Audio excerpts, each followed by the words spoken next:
Paper 3 economics and business environment, CS executive entrance test. जी हाँ, ये जो वीडियो है CS एग्जीक्यूटिव एंट्रेंस टेस्ट मतलब CS CET के स्टूडेंट्स के लिए है।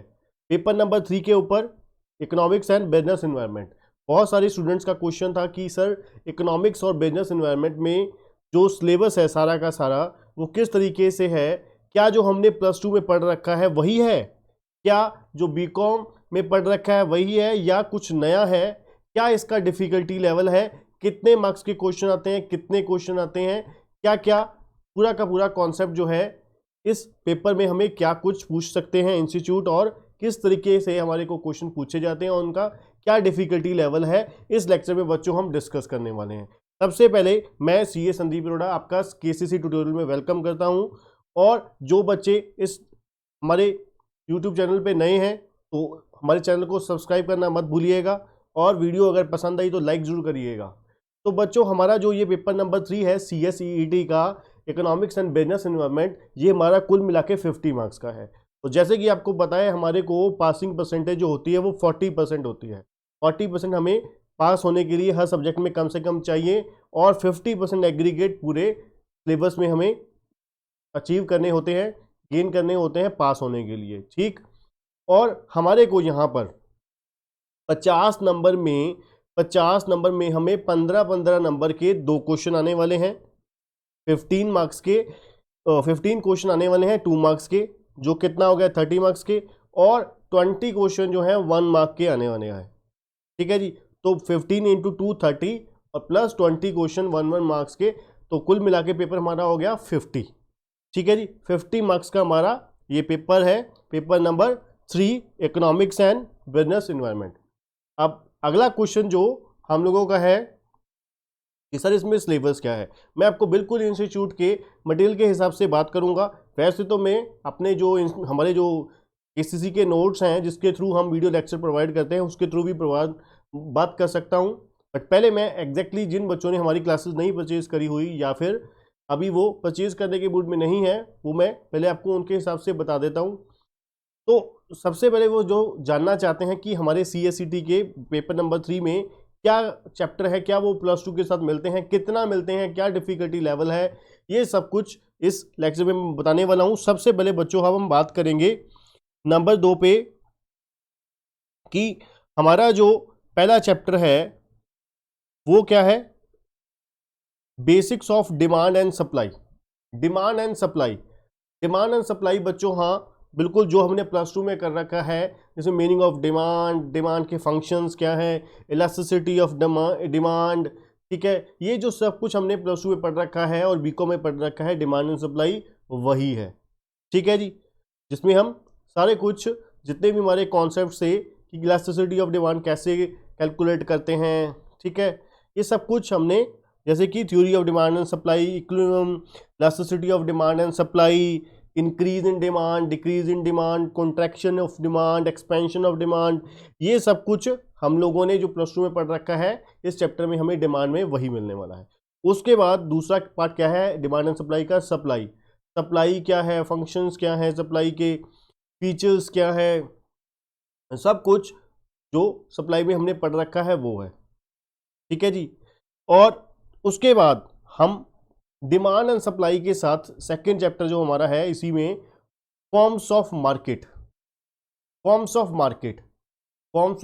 में perfect competition, monopoly, perfect competition, डिओपोली, oligopoly, सब कुछ हमारे को इस चैप्टर में है, ठीक है जी। और डिफिकल्टी लेवल आप कह सकते हो थोड़ा सा हमारे को अच्छे से तरीके से, जैसे वैसे तो प्लस 2 में भी बहुत अच्छे तरीके से आपको टीचर करवाते हैं, जो हमारा प्लस 2 में पढ़ रखा है उससे आप कह सकते हो 10 से 30% आपको नया सीखने को मिलेगा यहाँ पर, ठीक है जी। ये चैप्टर आप कह सकते हो पहला चैप्टर जो है बिल्कुल जो अपने प्लस 2 और बीकॉम में कर रखा है एज इट इज, आप फिर भी कह सकते हो कि आपको कुछ ज़्यादा नया सीखने में नहीं मिलेगा यहाँ पर। जिन बच्चों ने नहीं कर रखा उनके लिए बिल्कुल बहुत अच्छे से डिस्कशन हो सकती है, ठीक है जी। पहला चैप्टर डिमांड एंड सप्लाई और फॉर्म्स ऑफ मार्केट, इसी में ही फॉर्म्स ऑफ मार्केट को इंक्लूड किया गया है, ठीक है जी। उसके बाद सेकंड चैप्टर बच्चों है हमारा,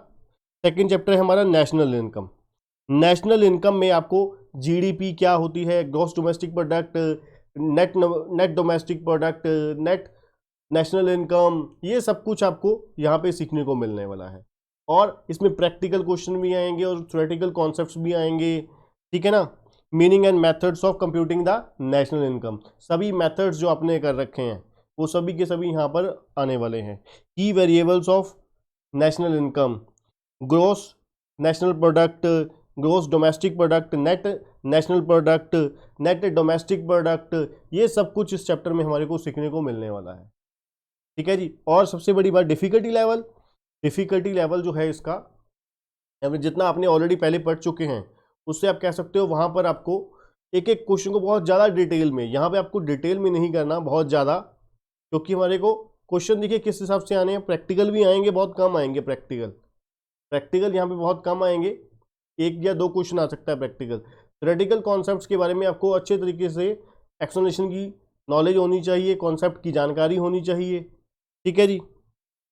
उसके बाद बच्चों नेक्स्ट थर्ड चैप्टर है जो बिल्कुल न्यू है आप लोगों के लिए, जो आपने बिल्कुल भी अभी तक नहीं किया हुआ, चाहे वो +2 के स्टूडेंट है चाहे वो बीकॉम के थ्रू आ रहे हैं, ठीक है जी। इंडियन यूनियन बजट के बारे में, जो हमारा बजट है इसमें हम रेवेन्यू बजट पढ़ते हैं, कैपिटल बजट पढ़ते हैं, components of revenue and capital budget होता है, revenue and capital budget, fiscal deficit क्या होता है ये तो आप लोगों ने फिर भी पढ़ रखा होगा, ठीक है जी। कंपोनेंट्स और वेरिएबल्स क्या होते हैं फिस्कल डेफिसिट के, ये सब कुछ इस चैप्टर में आपको मिलने वाला है, ठीक है जी। ऑलमोस्ट आप कह सकते हो ये चैप्टर बिल्कुल आपको अच्छा सीखने को मिलने वाला है, ठीक है ना। हमारा जो 50 मार्क्स का क्वेश्चन था इकोनॉमिक्स एंड बिजनेस एनवायरनमेंट, इसमें 25 इकोनॉमिक्स और 25 बिजनेस एनवायरनमेंट है, ठीक है जी। तो चौथा चैप्टर है हमारा बहुत ही अच्छा इंडियन फाइनेंशियल मार्केट सिस्टम, ठीक है जी। इंडियन फाइनेंशियल मार्केट्स, अब मार्केट्स में कौन कौन से हैं, इंडियन फाइनेंशियल इकोसिस्टम आ जाएंगे सारे, ठीक है जी। Eco faces of Indian financial system आ जाएंगे, ग्रोथ आ जाएगी, पब्लिक और प्राइवेट सेक्टर बैंक, इसमें बहुत कुछ आपको बच्चों सीखने को मिलने वाला है। सभी जो पब्लिक और प्राइवेट सेक्टर बैंक है, HDFC, ICICI bank, state bank of India, RBI, ये सब कुछ आपको जो होता था ना मनी एंड बैंकिंग, वो सारा इसी पार्ट में ही आ जाएगा आपका, ठीक है ना। यो और बाकी में ये नया बिल्कुल आपके लिए है IFCI, SIDBI, ठीक है। ये इस तरीके से हमारे को जो चैप्टर हैं। उसके बाद current scenario of agriculture and allied activities in the India, agriculture and agricultural policy of India,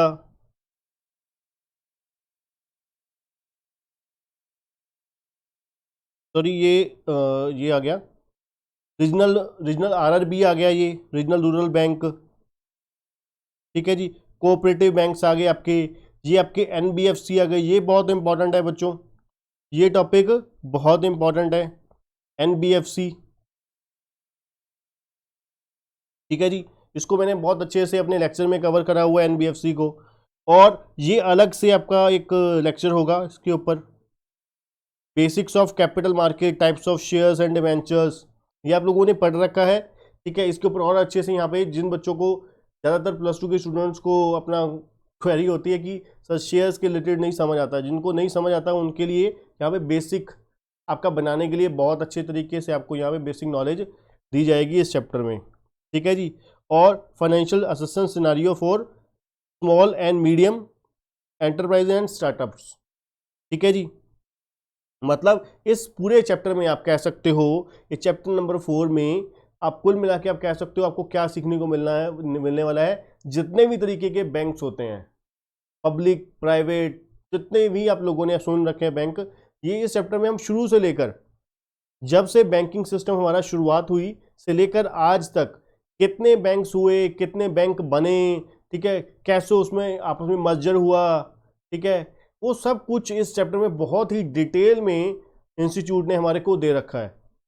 बहुत ही अच्छे तरीके से इस चैप्टर में डिस्कशन की गई है कि किस तरीके से हमारा जो बैंकिंग सिस्टम है वो काम करता है या मर्जर हुई, किस तरीके से और बैंक बने, नए बैंक बनते आए, प्राइवेट सेक्टर के छोटे बैंक, प्राइवेट सेक्टर के बड़े बैंक, ठीक है, कैसे उनका अमलगामेशन मर्जर हुआ, वो सब कुछ आपको इस चैप्टर में सीखने को मिलने वाला है बहुत अच्छे तरीके से। मतलब बहुत ही अच्छा चैप्टर ये दिया गया है हमारे सिलेबस में, जो आपको शुरुआत में ही सीखने को मिल जाएगा। बहुत ही अच्छी चीज़ सीखने को मिल जाएगी जो बिल्कुल ही आप लोगों के लिए ऑलमोस्ट नहीं होगी। ठीक है जी, इसको आप इग्नोर नहीं कर सकते। और अगला है इंडियन इकोनॉमी।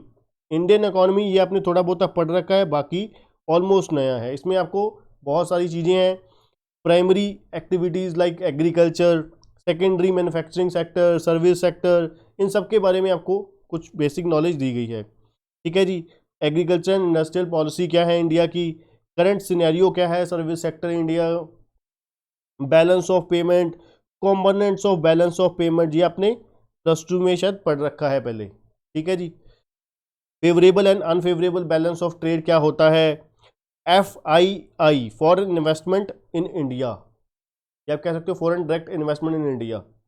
ठीक है जी, ये आपको और टाइप्स एंड फ्लोज बताया गया है। मतलब 25 मार्क्स में बहुत अच्छा सिलेबस इंक्लूड किया गया है, जिसमें से आप कह सकते हो, अगर कोई बच्चा, आप माइंड मत करिएगा मेरी इस बात को कि आप गलत फहमी में हो, अगर, क्योंकि हमें पता होना चाहिए कि हम लोग ये सोच के चलें कि नहीं ये प्लस टू का सिलेबस है, बीकॉम का सिलेबस है, ये हम हो जाएगा, नहीं। आप देख लीजिए 25 मार्क्स में सिर्फ आपको एक आपको डिमांड सप्लाई आता होगा और ज़्यादा से ज़्यादा फॉर्म्स ऑफ मार्केट आता होगा, बाकी सब कुछ नया है, बहुत अच्छा सीखने वाला है। देखिए, आप जब नर्सरी पढ़ते हो, जब हम नर्सरी में मैंने शुरू किया, तो आपको पता है जो बेसिक एजुकेशन होती है वो बहुत इंपॉर्टेंट होती है। ठीक है ना, और वहीं पे हम लोग गलती कर जाते हैं। अगर आप एग्जीक्यूटिव में तो तब अच्छा कर पाओगे ना, परफॉर्म अच्छा कर पाओगे, अगर आपको बेसिक्स की अच्छी जानकारी होगी, नॉलेज होगी। अब अगर रटे रुटे मार के हम इस तरीके से एग्जीक्यूटिव में पहुंच ही जाते हैं, तो वहाँ पे और ज़्यादा डिफिकल्टी आ जाएगी, आपको प्रॉब्लम्स आ जाएंगी। इसलिए बहुत ज़्यादा जरूरी होता है कि जो बेसिक्स होते हैं ना, वो बहुत अच्छे से क्लियर होने चाहिए। इसलिए इंस्टीट्यूट ने जो फाउंडेशन का सिलेबस था ना, वो पहले जो था बहुत ही ज़्यादा सिंपल, ईजी था, आसान था, जो मतलब +1 +2 लेवल का था। इसलिए मोर देन 90% स्टूडेंट जो थे वो ऐसे ही चले जाते थे, अटैम्प्ट करके आ जाते थे और पास हो जाते थे। मैं सीरियसली बोल रहा हूँ आपको, मैं 2010 में मेरा फर्स्ट बैच था CS फाउंडेशन का, तब से मैं पढ़ा रहा हूँ CS फाउंडेशन, जब रिटर्न होती थी उस टाइम। ठीक है जी, तो लगा लीजिए आप, अगर 100 बच्चा पेपर देता है ना, तो 80 से 90 बच्चा कम से कम ऐसे ही चला जाता है फाउंडेशन में पेपर देने के लिए कि चलिए यार ये चैप्टर, हाँ +1 का है, +1 का है, +2 का है, +1 का है। तो मतलब क्या है, वहाँ पर कोई बच्चा एग्जीक्यूटिव में आता था, वो जय इस तरीके से कोई अच्छे तरीके से बेसिक्स क्लियर नहीं होते थे उसके, तो वो डिफ़िकल्टी उसकी एग्जीक्यूटिव में उसको परेशान करती थी, जो उसका बेस अच्छा नहीं होता था। फिर वही फाइनल में जाके कहीं कर रटे मार के किसी तरीके से फाइनल में पहुंच भी जाता था, वो फाइनल में बहुत बुरा हाल हो जाता था उसका। तो जो बच्चा फाउंडेशन में अच्छे तरीके से मतलब करके चलता है ना, वो आगे जाके हमेशा सुखी होता है। इसलिए आपको भी मैं यही आपको कहना चाहूँगा कि आप लोग सीरियसली करिए इस सिलेबस को, बहुत अच्छा सिलेबस है। ICSI ने बहुत अच्छा सिलेबस इंट्रोड्यूस किया है, जो आपकी नॉलेज के लिए बहुत अच्छा है। बेशक डिफ़िकल्टी लेवल बढ़ गया है, पहले से काफ़ी बढ़ गया है। ठीक है ना, तो अच्छे से इसको करिए। तो ये था 25 मार्क्स में। उसके बाद बच्चों चलिए आगे बढ़ेंगे बिजनेस इन्वायरमेंट के बारे में। इसका सिलेबस भी बहुत अच्छा है। इसमें हम सबसे पहले बात करेंगे एंटरप्रेन्योरशिप सिनारियो।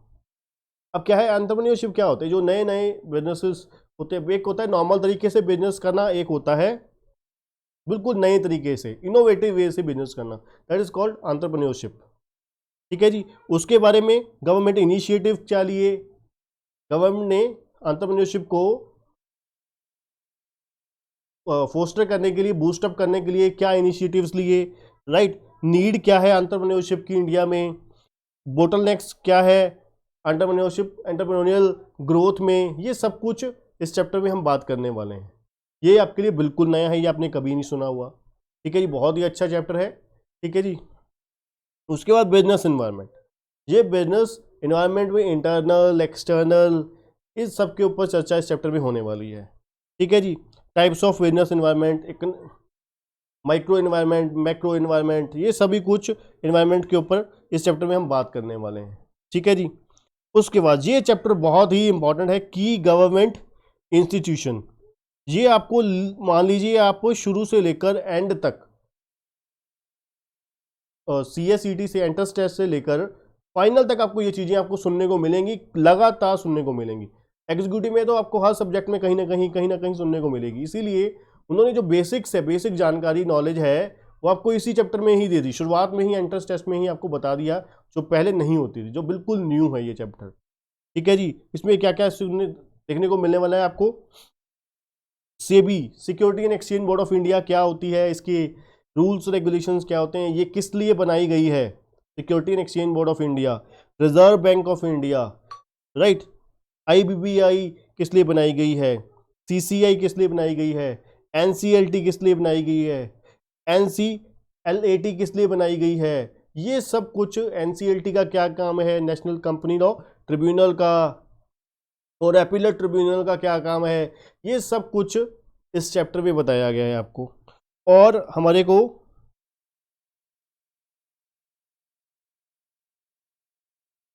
इसमें NCLT वगैरह है, और मतलब और बहुत सारी इंस्टीट्यूशंस हैं, गवर्नमेंट इंस्टीट्यूशंस हैं, जिनका क्या है, बहुत ज़्यादा इंपॉर्टेंस होता है हर जगह पर, राइट। IDBI है।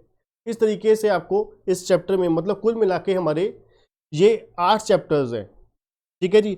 इसमें से 25 मार्क्स का जो सेकंड B पार्ट है, ये काफ़ी इम्पॉर्टेंट है और बिल्कुल इंटरेस्टिंग है, बिल्कुल आपके लिए नया है, सीखने वाला। कुछ भी आपके पास ऐसा नहीं है जो आपने पहले कर रखा हो। ठीक है जी। कुछ भी ऐसा नहीं है जो आपने पहले ऑलरेडी कर रखा हो।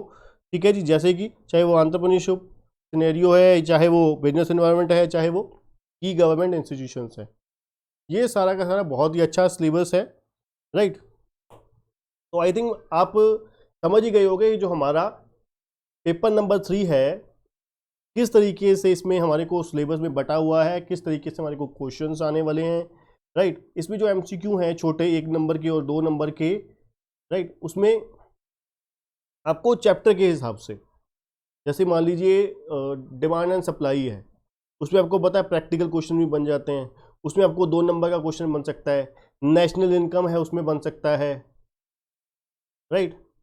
बिजनेस, ये वाला जो पार्ट है बिजनेस एनवायरनमेंट में, आपको आप कह सकते हो RBI के बारे में पूछ सकते हैं कि RBI का ये फंक्शंस हैं, इनमें से कौन कौन से फंक्शन है, टिक करके बताइए आप, ABCD XYZ क्या है, ये फंक्शन पूछ सकते हैं इस तरीके से। ठीक है जी।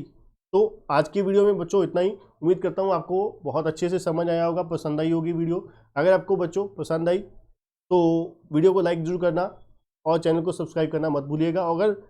अगर आप CSET के बारे में कुछ और क्वेश्चन पूछना चाहते हैं, तो कोई भी आपके रिगार्डिंग डाउट है तो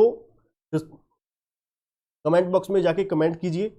और अगर आपको वीडियो बाय करना है तो नीचे दिए गए नंबर पर आप कॉल कर सकते हैं, और अगर कोई क्वेरी है तो व्हाट्सएप करके इस नंबर पे आप पूछ सकते हैं, प्राइस वगैरह के बारे में, ऑफर्स के बारे में, राइट। तो आज की वीडियो में बच्चों इतना ही। Thank you, thanks a lot.